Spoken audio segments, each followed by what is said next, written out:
Here we go. Okay, hello everyone to this week's episode of Coffee, Kegs and Kriegspiel. I'm not Marshall, but I'm Otovsky, as I'm standing in for him today. And today we're going to now talk about last week's game, which we hosted on one of our weekly Open Saturday games, and it was the Battle of Hohenlinden in the year 1800, and it was hosted by KB, one of our master umpires, who is here with us today. And in addition to KB, we have James and Jan, who were commander-in-chiefs in the game. Now, we got the tabletop simulator module open with the umpire table, so let's take a look at that. And KB, can you give us a bit of background for the scenario, as you were the mastermind behind this game, as I was merely the assistant umpire for the battle? Sure. The game was depicting the real Battle of Hohenlinden, fought 3rd December 1800. It's between the Habsburg Austrian Empire and the revolutionary French government, recently headed by Napoleon. And Napoleon is not present. This is a decisive battle which ends the war between France and Austria in 1800, as the commander of the French forces, Moreau, defeats the commander of the Austrian forces, Archduke John. And the battle was fought, as I said, 3rd on December, so it is quite miserable weather and a very long front line. So we have our commander-in-chiefs for the battle here today, and when you thought about the choosing the commander-in-chiefs for the battle, how did you end up with James and Jan exactly? The scenario is quite difficult in that it is the terrain is very bad and the weather is very bad, and overall the structure of the forces, the orders of battle are quite difficult, and the cavalry and infantry being all mixed together. So it was important to choose commanders who were experienced players who can help the less experienced players make their way through the scenario. So of course I chose two of the most experienced umpires and players I could find. Yeah, makes sense. So since I can see that the terrain is very difficult with all of the forest around, and as I remember, it was actually snowing in the battle in real life, and it was so in the game as well, which really attributed to a lot of stuff not stuff, but what happened during the battle. Could you quickly illustrate using tabletop simulator and draw on the map where exactly the forces were positioned in real life at the beginning of the battle, so we can kind of compare what our commanders decided to do? Okay, so historically, Moreau had positioned. He had only been able to master 2 of his wings for the battle, so 6 of his infantry divisions and 1 of the cavalry divisions. The majority of his forces were in the opening in the Hohenlinden forest, mainly facing directly east, but somewhat northeast as well. And he had 2 divisions on the southern road, covering the approaches to Munich, which is directly west of here. It's an important strategic target for the Austrian offensive. Now, the Austrians had not initially planned on doing battle here, so they kind of approached in a very wide formation, as one would be having when marching longer distances. They had columns coming in from the far north, going directly west, coming to the center, and then up this main road leading to Hohenlinden, and along the smaller southern roads leading towards the big main road which goes towards Munich. Now, the Austrian army was in 4 columns, which is kind of the Austrian answer to a corps, consisting of a number of divisions each, but nothing standardized. Now, the Austrians did suffer pretty poorly from the weather, having assembled already a little past 3 in the morning.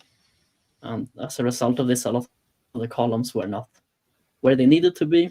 And when they actually impacted the French forces near Hohenlinden and Isen, which is this small town in the middle here, the 2 other columns, the column of La Tour and the Riche, which would be this one, and this one, were actually not in place to aid the main column in the center under Colorado, and the column in the north under Kienmeyer. And as a result of this, the French were able to maneuver on the Austrians, sending forces arriving in the middle of their marching column and behind them. And what ended up happening is the Austrian army was kind of, or the main column was bottled up. Colorad's column was bottled up and destroyed in the center here. Oh, wow. So seems like it was pretty successful battle for the not the Austrians, quite the opposite, the French in real life. So I wonder, Jan, as you were the commander of the French in this battle, how did you prepare? You're pretty well versed in history, so I wonder, how did this impact your planning process, and really overall, how did you prepare for this battle?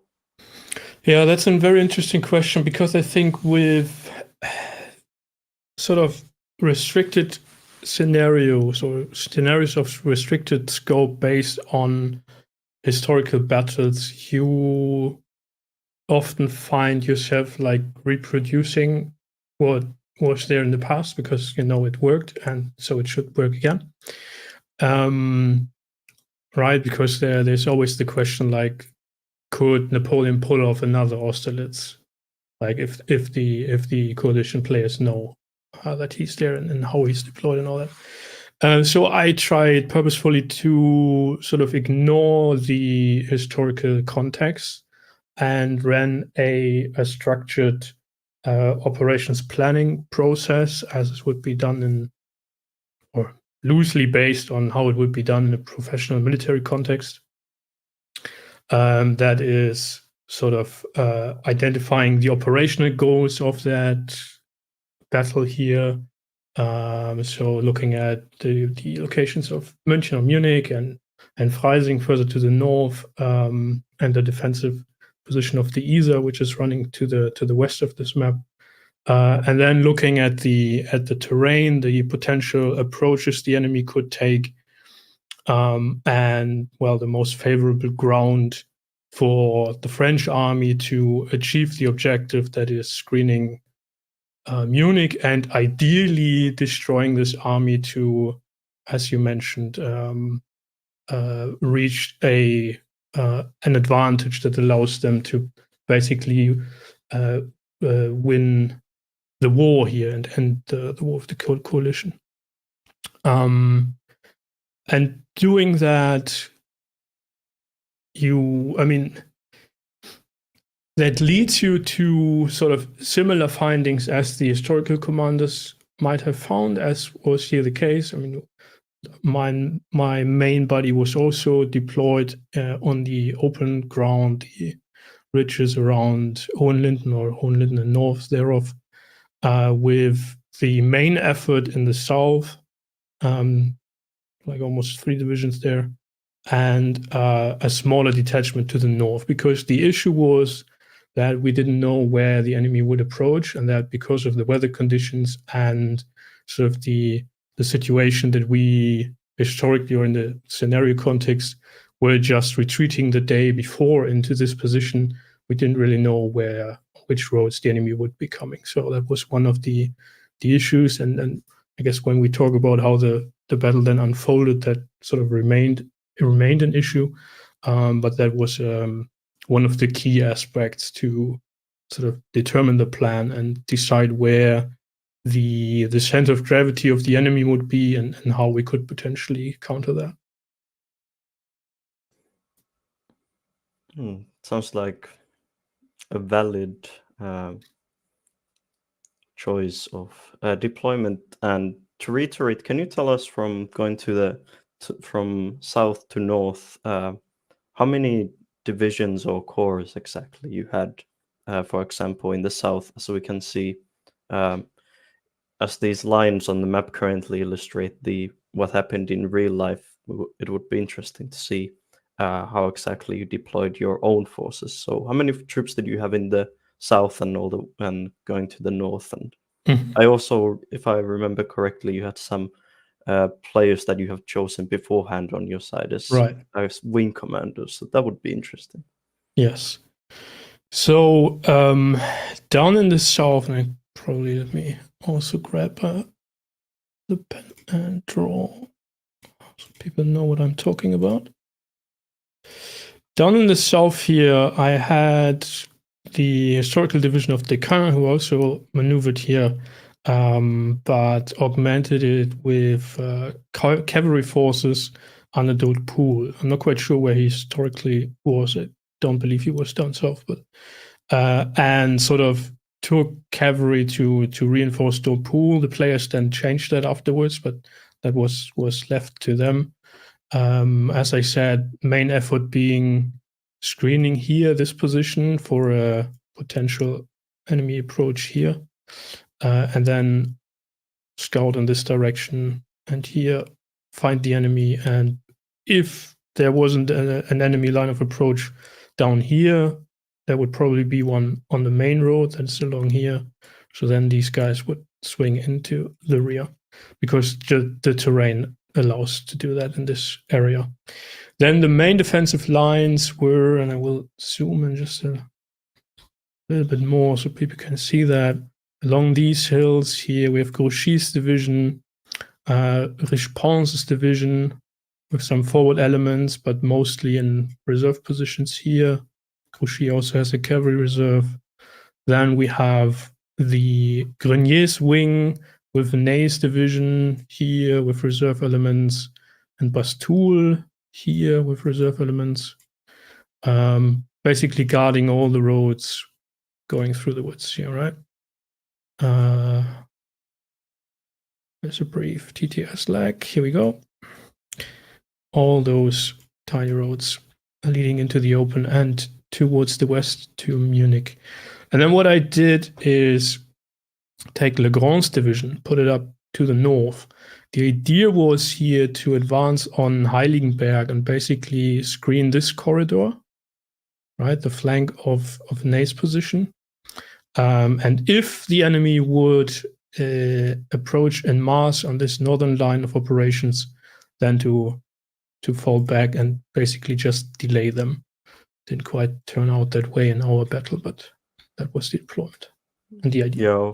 Yeah, of course. The enemy always gets a say on right. how the battle goes. So luckily for us, your enemy is here. So we got Archduke John himself in the flesh. Never mind the tag of James, but Your Excellency Archduke, how did you prepare for the... Oh, excuse me for the connection issue. I think I had one. But yeah, Archduke John, how did you prepare for the battle? How did you take the invitation to the to this game, and how did you prepare? Well, I was excited to play. I don't normally get to do open Saturdays because there's always stuff going on the weekends. But the Saturday happened to work out, and I always love to CIC big games. It's a lot of fun. And so in terms of planning, I wasn't familiar with this battle at all prior to the game, but I did, look it up in Wikipedia and watch some YouTube videos on it, so I was familiar with it at least. And yeah, the hardest thing was the terrain that I had to work in and overcoming that. but I at least had the advantage in knowing that I wasn't just chasing the French army and fighting a rear guard, that I knew that they were going to turn around and give me a fight, and so I could at least prepare for that.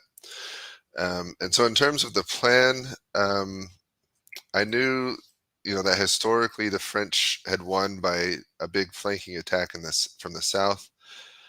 And so I thought to counteract that one, I put Collerat back in the south, coming on that main road again, primarily because he had the biggest cavalry. And so I wanted his cavalry under Liechtenstein to move along that southern area and really screen the southern approach. And then basically Collerat's orders were make contact, pin the enemy, and then don't be aggressive, just survive. And then everyone else was concentrated in the north, and the orders were pretty simple. Just get through the woods, get west, find the enemy, and then the two corps or wings or divisions on the north were to get on the flank and then drive down south from the north. And that worked out pretty well, because by the middle of the battle, I had two columns.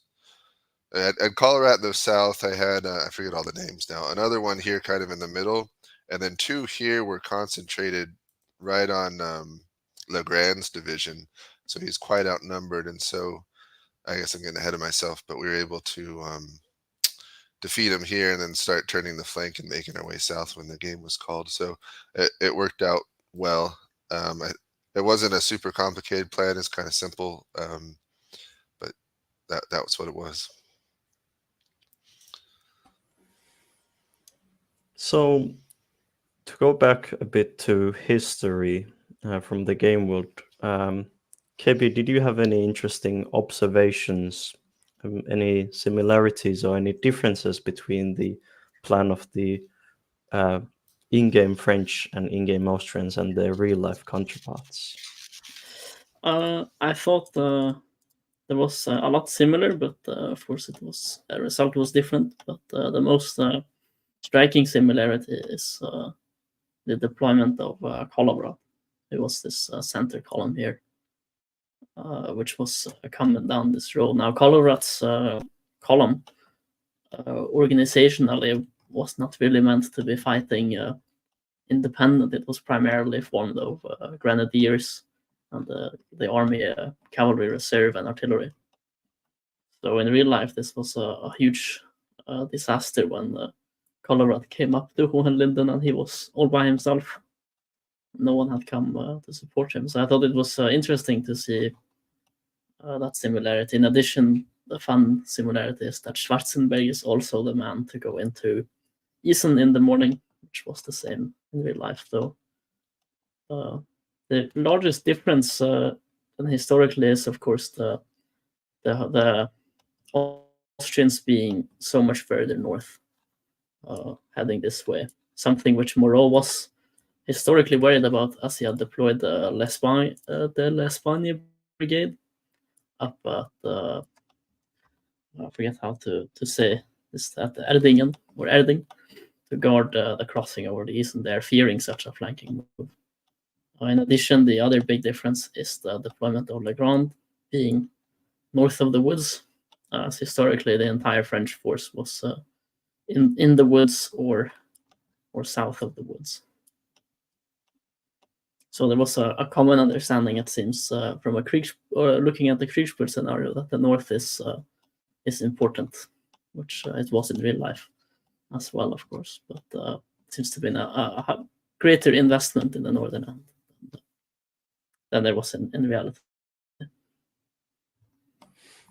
Yeah, and to go back to the Kriegspiel world, and Jan, as you were getting the first reports of incoming Austrian forces, can you tell me how the battle went for you for the first few hours, kind of to the halfway point? Did you notice a large buildup of Austrian forces in the north, and how did you react, and how did your commanders react overall to the situation on the ground? How did everything look? Yeah, So the first reports we got that our forward elements along the main road actually encountered the enemy here, so we knew that they were coming there, which probably was a must for them to go down this main road. And then as time progressed, elements poured out of the woods and we were able to engage them. But those didn't really came in force as to being like the main columns. Communication was, of course, a little bit difficult.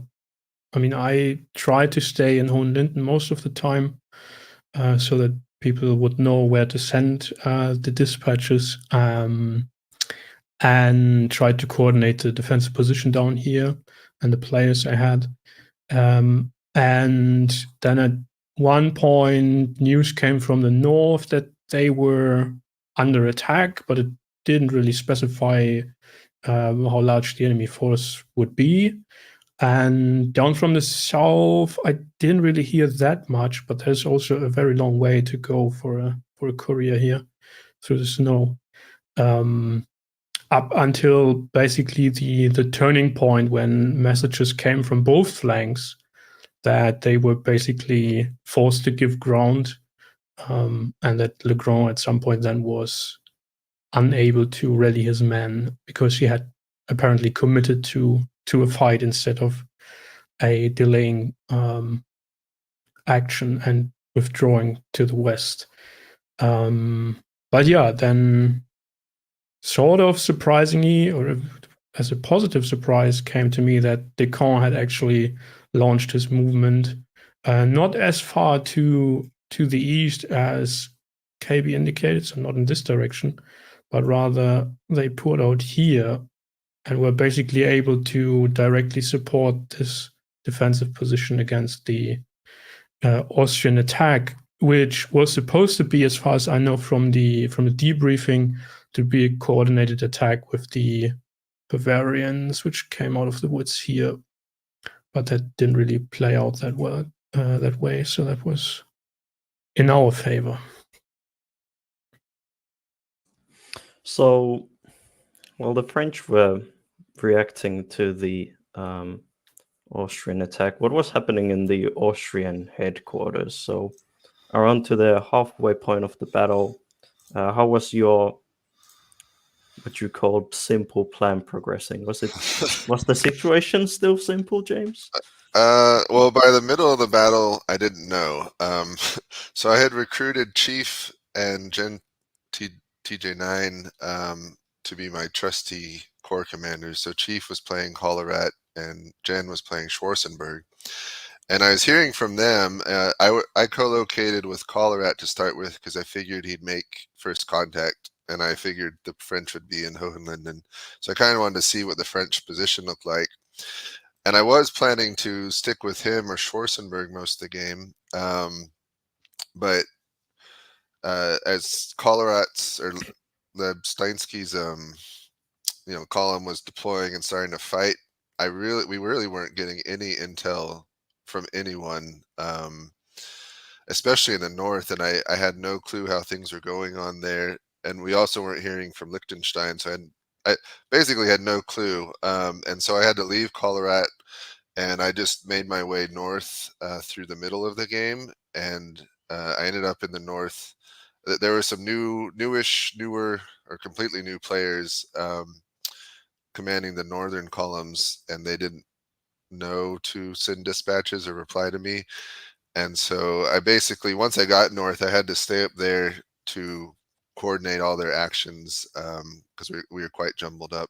And I actually never went back south in the game because I didn't have time to. So the good news is when I got up north, I found, where were we? So Hessen-Homburg was roughly here. Hohenlohe was arriving here, and Julai was, I'm mispronouncing that. It's like Dulai or something. It's really strange. He was over here. So they're already actually in a pretty good position. And Legrand was surprisingly forward deployed. He was kind of this way. And so as I arrived to the north, I saw that I basically made my way along from each commander, found out what position they were in, found out how close and concentrated they had ended up. Not entirely planned, but it worked out. And basically just told them, keep attacking and don't stop, because you outnumber them, and this is where we turn the flank. And so just basically coordinated their efforts in attacking Le Grand. And that's about halfway through the battle, maybe a little bit past. So in the north at that point, the French were being pushed. I think Marshall even was a division commander up there. But what was happening in the south? Jan, can you come back, tell us back what was happening in the south? And as the Colorades column was there in the south, but there was also even quite a bit more Austrian forces there. Were there any surprises for you? Yeah, we didn't really expect Liechtenstein to come down here in force as they did. And I guess the main issue again was communication there. I mean, we were planning with a potential advance of enemy forces through this sector, or potentially even further south. As I mentioned earlier, that's why deploying a screening force here and then sort of scouting these approaches. But so I can't really tell much about how it tactically played out. I got a report that Albaching, I think, was guarded by stationary cavalry forces, which then were bombarded, but that was basically all I knew before news arrived that the cavalry was giving ground continuously.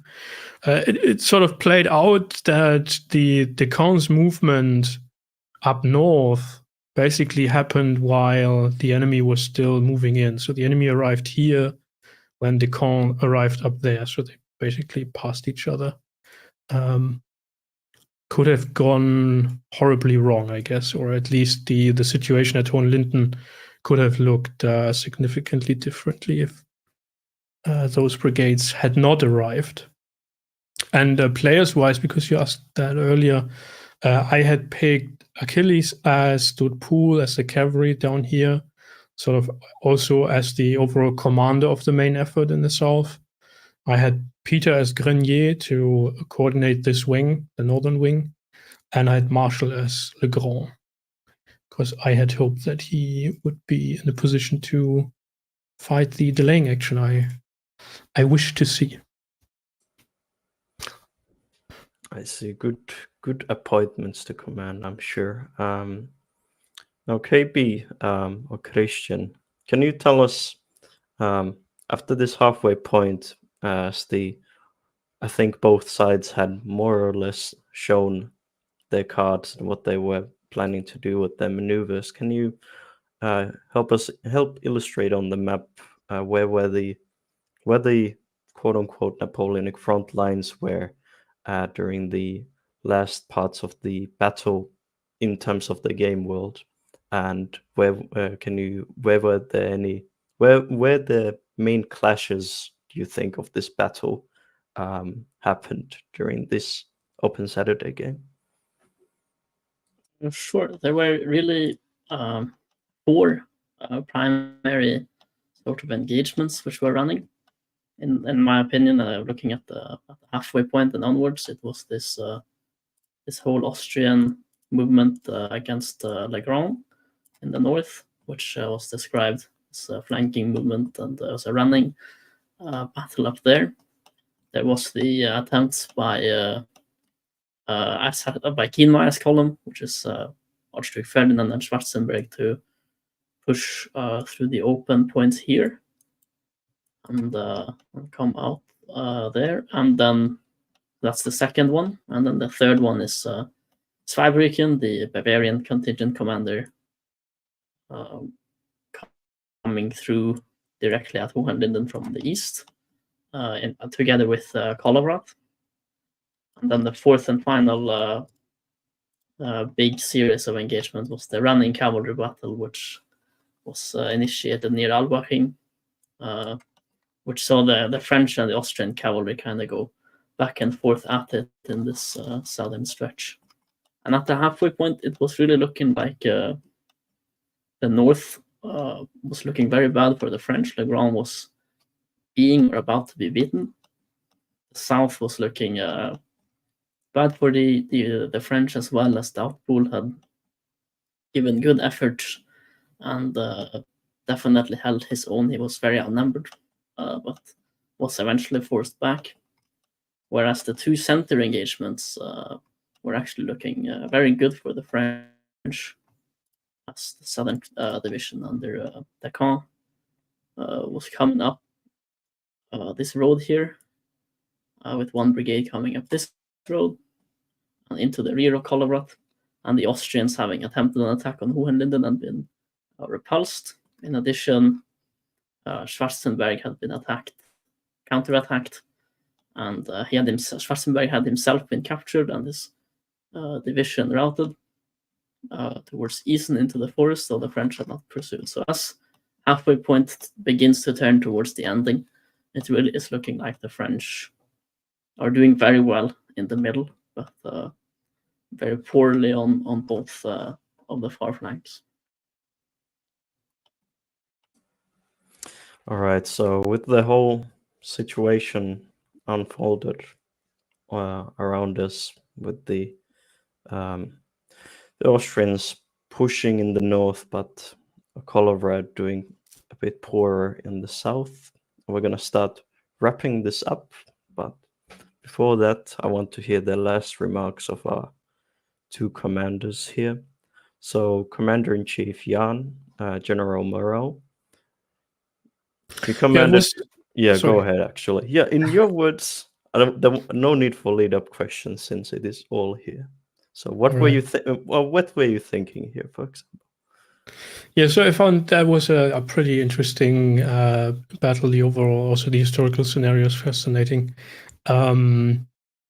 As I pointed out, my main issue was that I was not really aware of the strength of the enemy in the north. Otherwise, I could probably have tried to either send even more forces, because we sent a very large cavalry brigade to support. We had more cavalry reserves which could have been directed up north, but my order were rather for Le Grand to pull back behind the woods to basically guard the flank of the center there, which he was not capable to do anymore. And as soon as that became clear, given the situation in the south, so our northern flank was basically dissolved, and the situation in the south meant that the road to Munich was open.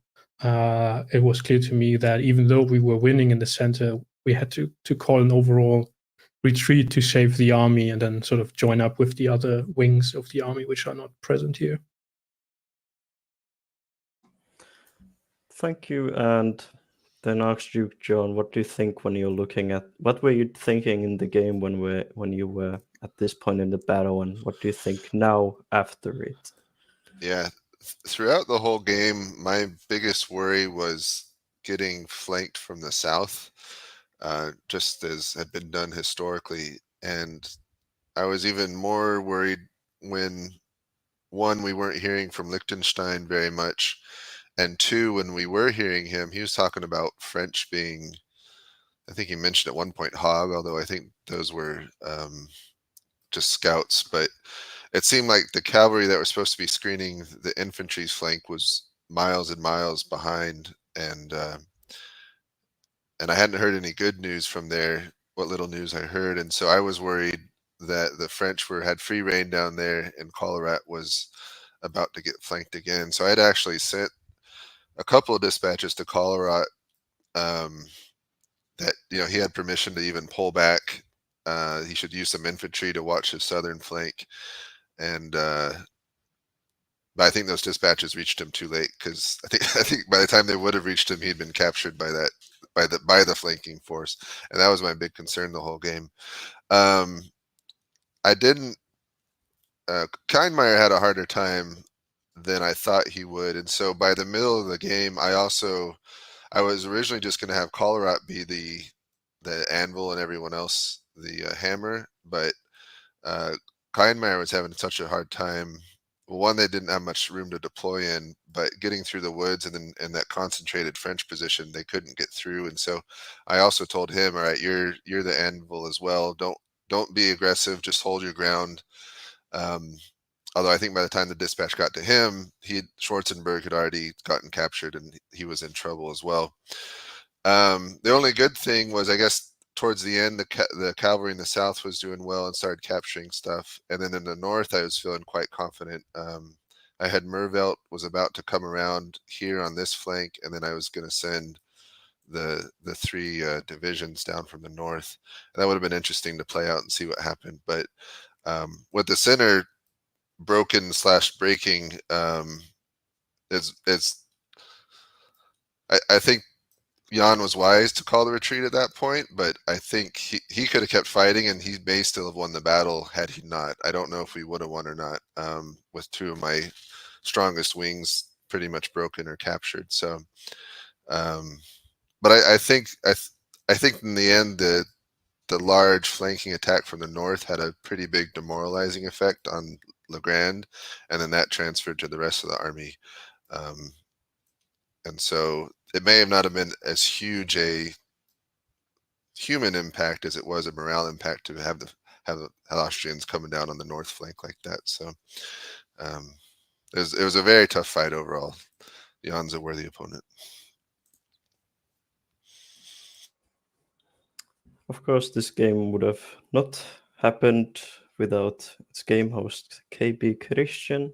So, KB, what did you think about the end result? And as you did some quite deep research into the real-life battle and worked a lot on this scenario and watched it all unfold in front of you, did you take away anything new from this in regards to game design and perhaps any new observations about history?